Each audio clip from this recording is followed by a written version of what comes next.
नमस्कार मंडळी, कसेच सगळे? मस्त ना? आम्ही पण मस्त मजेत आहे. तर आज मी तुम्हाला काय दाखवणार आहे बघा. हे शेवग्याच्या शेंगाचं झाड बघा, केवढंच आहे, उंचीला केवढं आहे, पण एकदम सुकून गेलं होतं. त्या दिवशी मी इथं डाळिंबीला पाणी चालू होतं, तर त्यावेळेस ह्याला 1-2-3 गमेले पाणी ओतलं, तर त्याला लगेच फुलं लागली, शेंगा लागल्या, 2-3 शेंगा लागल्यात. आणि अजून एक तुम्हाला दाखवायचंय. आता खोबरं महाग झाल्यामुळं कारभाऱ्यांनी नारळाची झाडं किती आणल्यात बघा.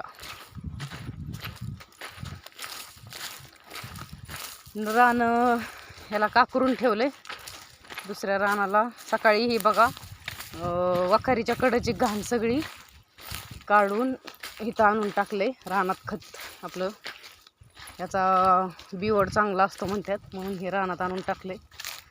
आणि ही बघा आता आमची नारळाची झाडे. किती झाड आहे तो? 54. एक कमी पडलं, 55 करायला पाहिजे होते. पहिली 3 झाडं आहेत लावलेली, 2-3 वर्ष झालं त्याला. आणि आता ही एकदम 55 झाडं आणलेली नारळाची. तर आता ह्याला 1 दिवस लावायचे. आमचा दादा लावणार होता, पण दादा गेला मामाच्या गावाला सुट्टीला, त्यामुळं राहिले नाही. तर त्याच्या ह्यानी लावून निघले असते आत्तापर्यंत. आता आम्हाला 2 दिवस जरा लग्नाचा ह्याचा जरा गोंधळ आहे, त्यामुळं आम्ही तिकडं जायचंय लग्नाला. ह्याला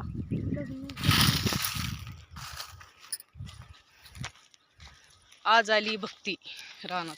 काल आजारी पडली होती, आज झाली नीट. आज गवत काढू लागायला आली मला.